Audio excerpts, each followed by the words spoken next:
사랑하는 우리 캔코 선교회 지체 여러분, 한 주간 평안하셨습니까? 오늘도 말씀 한 대의 시간, 오늘은 여호수아 6장 1에서 14절 말씀 함께 살펴보고 싶습니다. 여호수아 6장 1에서 14절 말씀, 언제나 그리하듯 말씀 꼭 읽어보시고 본문 속으로 같이 들어가 보았으면 좋겠습니다. 본문은 유튜브에 올려놨습니다. 꼭 한번 읽어보셨으면 좋겠어요. 먼저 말씀 읽어보도록 하겠습니다. 다 읽어보셨습니까? 러시아와 우크라이나가 계속 전쟁 중에 있습니다. 물론 국내 뉴스들이 워낙 많다 보니까 이제 우크라이나와 러시아에 대한 전쟁의 소식을 저희가 잘 못 듣고 있는 것도 사실이지만 여전히 전쟁 중입니다. 물론 어느 쪽이 결국 이기게 될지는 잘 모르겠지만 국제 여론상 러시아가 여러 면에서 좀 불리한 것은 사실입니다. 그러나 여전히 이제 러시아는 우크라이나를 자기의 손에 넣기 위해서 전쟁을 치르고 있죠. 실제로 러시아에 대해서 모든 나라들이 우호적이지 않은 이유 중에 하나는 러시아가 명분 없는 전쟁을 시작했기 때문이죠. 물론 러시아 입장에서는 자신들만의 명분이 있을런지 모르겠지만 통념상 이해되지 않는 명분을 내세웠고 결국 야욕을 드러냈다라고 밖에 생각할 수 없는 사건이기 때문에 모두가 러시아에 대해서 우호적이지 않고 오히려 우크라이나를 위하여 돕기 위해 손을 뻗치고 있는 것도 사실입니다. 어떤 전쟁이든 간에 명분은 중요합니다. 그리고 그 명분에 따라서 전쟁의 판가름이 분명히 나기도 하지요. 오늘 우리는 또 다른 한 전쟁을 같이 보고 있습니다. 그것이 하나님께서 이스라엘 백성을 통하여 가나안을 정복하기 위한 전쟁이라는 거죠. 그렇다면 하나님께서는 어떤 명분을 가지시고 이 가나안 땅을 정복하려고 하시는 건가? 실제로 전쟁이라는 것, 특별히 하나님께서 이 헤렘이라 부르시는 전쟁을 치를 때는 우리가 그냥 일반적인 생각에 매우 잔혹한 전쟁이 분명히 됩니다.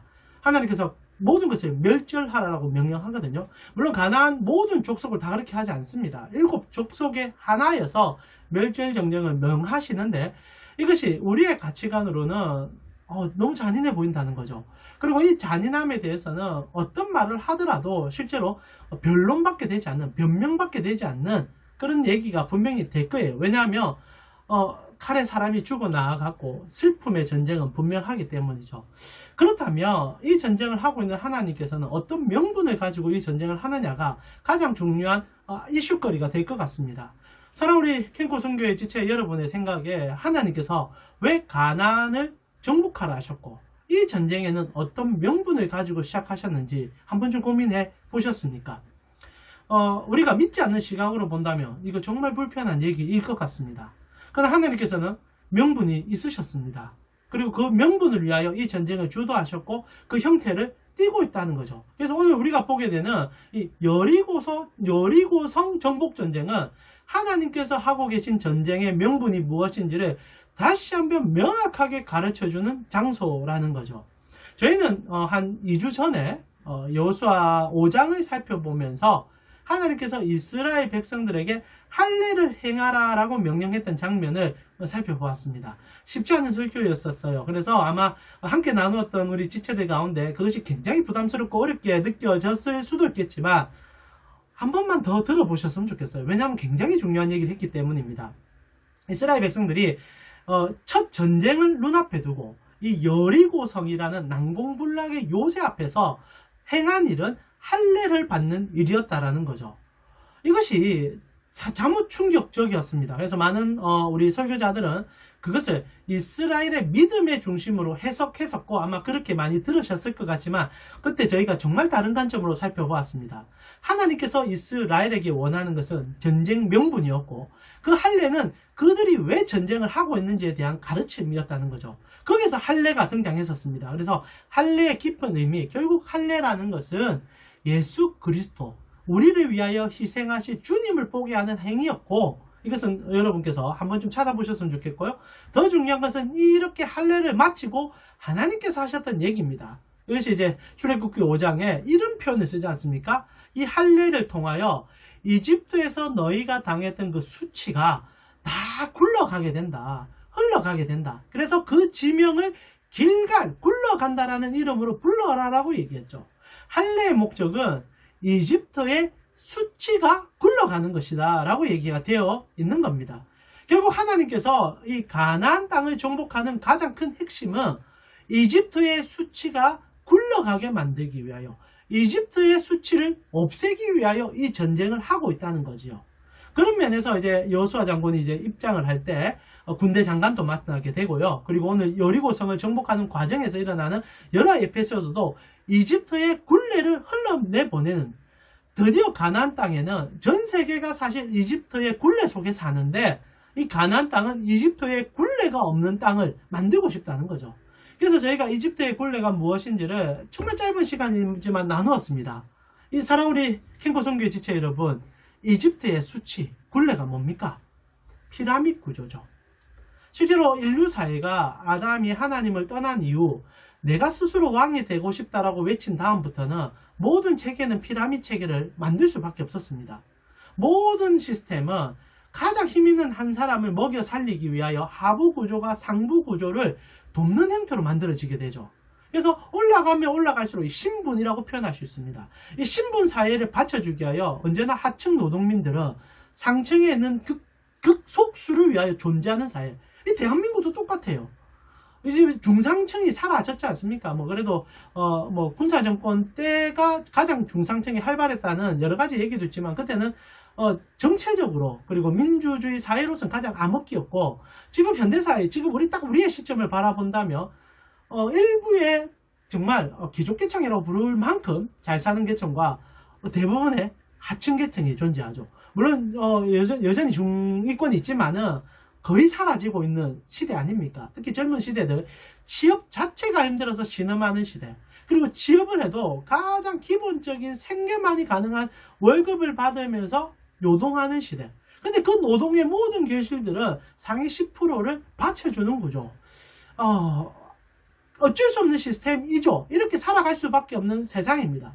근데 하나님께서 이것이 가장 정점으로 이루어진 곳이 이집트였다라는 사실을 보여주고, 당시에 모세가 출애굽하기 전까지 가장 문명국이었고, 그리고 인간들이 가장 부러워했던 도시지만 이 피라미드 구조, 파라오를 살려고 먹이기 위해서 모든 계층이 노예부터 시작하여 올라가는 계층들이 희생할 수밖에 없는 시스템, 그 시스템이 이제 굴러가는 세상을 만들어 주겠다라고 하나님이 말씀하셨다는 겁니다. 그래서 할례라는 그 십자가의 은혜를 보임을 통하여 수치가 굴러가게 만들고, 이 여리고성 전쟁을 통하여 하나님이 꿈꾸는 나라가 어떤 나라인지 보여주는 거예요. 그래서 여리고성을 점령하는 데는 칼이 필요하지 않았다는 겁니다. 하나님의 명분은 칼로 빼앗는 전쟁이 아니라는 거예요. 물론 그 이후에는 결국 칼을 쓰게 되고 정복을 하게 되지만, 하나님께서 하나의 받으시는, 어떻게 보면 뭐 11조와 같다고 생각하시면 됩니다. 하나님이 받으시는 전쟁에는 사람이 칼을 쓰지 않게 하셨다는 거죠. 물론 여리고성이 무너진 다음에는 칼을 쓰게 되지만 그 전쟁의 시작은 칼 없는 전쟁. 그러면서도 보여주는 형태가 하나님이 꿈꾸는 나라의 형태를 보여주는 형태로 흘러갔다는 거죠. 여러분, 여리고성을 어떻게 정복합니까? 성이 있는데 6일 동안은 하루에 한 바퀴씩 빙빙 돌아요. 침묵하면서, 나팔을 불면서. 그리고 마지막 7째 날 될 때는 나팔을 7번 불고 함성을 크게 지르며 성이 와르르르 무너지게 만들었다는 거죠. 하나님께서 무엇을 보여주시고 어떤 명분을 보여주시는 걸까요? 여러분, 하나님께서는 이집트라는 굴레를 벗어나기 위하여 이스라엘 백성들에게 특이한 몇 가지 사항을 계속 주입하셨습니다. 첫 번째가 안식일이었어요. 우리로 표현하면 주일이죠. 그 안식일은 어떤 날입니까? 종도, 노예도, 그리고 이방인도 다 같이 하나님 안에서 노동하지 아니하며 하나님을 생각하고 함께 형제 자매임을 잊지 않는 날이 안식일입니다. 6일간은 신분 사회로 나눠져 있어요. 이스라엘도 실제로 노예가 있었고, 물론 노예는 아닙니다. 종이 있었지만 그들과 함께 살아가는 세상적 시스템이 그들에게 덮여 있지만, 그러나 안식일이 되면은 그 시스템이 무너지는 한날을 보여준다는 거죠. 이것이 조금 더 확장되며 안식년이 됩니다. 하나님께서 이제 가나안 땅을 정복하고 나며 이스라엘 백성들에게 전부 똑같이 땅을 나눠주게 됩니다. 이제 보면 정말 토지의 개혁이죠. 이전에는 내가 이만큼의 땅을 소유할 수 있기 위해서 엄청난 노력을 했고 그 땅을 소유함을 통하여 대대손손 잘 먹을 수 있는 시스템을 만들었지 않습니까? 그리고 한 번 빼앗은 땅은 영원히 나의 땅이 되어서 더 커져가는, 그래서 누구는 땅을 한 평도 소유할 수 없는 시스템이었는데 하나님께서 처음부터 모두에게 균등하게 땅을 다 나눠줬어요. 그리고 명시합니다. 이 소지는 하나님의 것이니 인간이 어떻게 해서는 안 된다. 이야, 정말 멋지지 않습니까? 그러나 인간 사이가 그렇습니까? 마치 이제 안식일처럼 6일간의 삶이 우리의 삶을 살아갈 수 없는 우리 죄된 삶의 영속인 것처럼 땅도 매매가 되었고 때로는 여러 가지 도구로 사용되기도 했었습니다. 그런데 하나님께서 이 안식년이라는 것을 주셨어요. 그때는 하나님께서 땅을 쉬게 만들고 그리고 모두가 쉬게 만들면서 이 땅이 하나님의 것인 것을 인정하게 하셨죠. 그러다가 하나님께서 50년이 되면 희년이라는 77이 49, 그래서 거기다 1년을 더해서 50년이 되면 하나님께서 그 땅 전체를 이스라엘 백성들이 다시 회복하도록 하셨죠. 종도 다 풀려나고 땅도 모두 주인에게 다 돌아가게 했습니다. 하나의 혁명적인 뒤집어짐이 하나님이 원체 계획하셨던 날로 돌아가게 만드는 50년의 시스템, 하루의 시스템, 그리고 7년의 시스템, 그리고 50년의 시스템을 통하여서 이스라엘 백성들은 계층이라는 것이 존재하지 않는 나라, 땅은 본인이 소유한 그대로 종속되고, 그리고 사람 사이에서도 신분이 철폐되며 그것이 언제나 주기적으로 인간의 탐욕이 그것을 만들었다도 부수는, 그러나 결국 하나님이 보여주고 싶은 것은 하나님의 형상을 닮은 모든 인류가 하나님만 분으로 만족하며 행복하시는 나라가 있다는 것을 모델링으로 보여주는 그곳이 이 가나안 땅이 되고 있다는 거죠. 그래서 하나님께서는 이 가나안 땅, 물론 이제 더 깊은 내용들이 있지만은 가나안 땅을 정복하게 만드는 겁니다. 그래서 여리고성을 정복할 때 하루에 한 바퀴씩 나팔을 들게 하신 거예요. 나팔이라는 것은 희년의 상징입니다.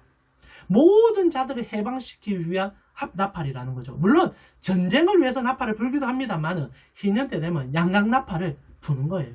하나님께서 지금 보여주는 것은 이 피라미드 구조로 눈물 흘리는 자들을 생산해내고 그것을 당연하다 생각하는 세상 속에 하나님 한 분만이 왕이 되어 모두가 하나님의 자녀로 생존할 수 있는 그 나라 보여주겠다는 겁니다.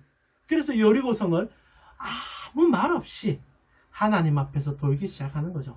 많은 설교자들은 이것을 우리의 믿음의 행위요, 그리고 헌신의 행위로 설교하면서 성도들의 헌신을 유발시키는 설교를 하기도 합니다. 잘못된 설교는 아니라고 생각합니다. 그러나 더 중요한 것을 꼭 기억하십시오. 지금 하나님께서는 새 나라 만들고 있는 거예요. 명분이 분명하다는 거죠.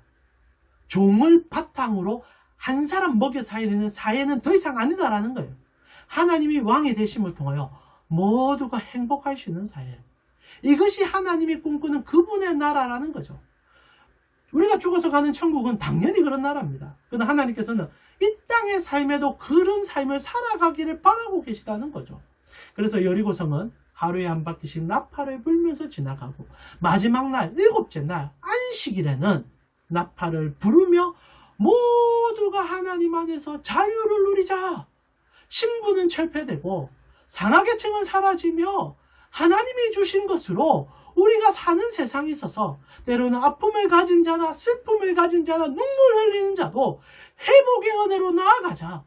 병든 자, 고통받는 자, 가난한 자들이요 하나님의 은혜를 받아들이자. 마치 이렇게 설명하면 제가 공산주의를 호도하는 얘기처럼 들릴 수 있지만 이것이 하나님께서 가나안 땅을 회복시키는 전쟁이었다는 거죠. 여러분, 공산주의가 왜 실패했습니까? 사람이 그것을 주도했기 때문이죠.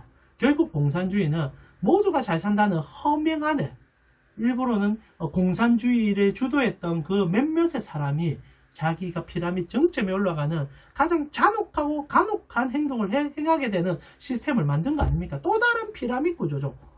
결국 하나님께서는 인간의 한계성을 무너뜨리고 하나님의 회복과 영광을 주시는 전쟁으로 이 여리고성을 이끌고 있다는 겁니다. 그래서 7바퀴 돌고 나팔을 붑니다. 그 나팔 소리에는 하나님으로의 자유가 들어있다는 거죠. 그리스도께서 주셨던 그 회복과 부활의 영광이 나팔 소리에 들어간다는 겁니다. 그래서 칼 없이 무너뜨리는, 그리고 회복을 선포하는.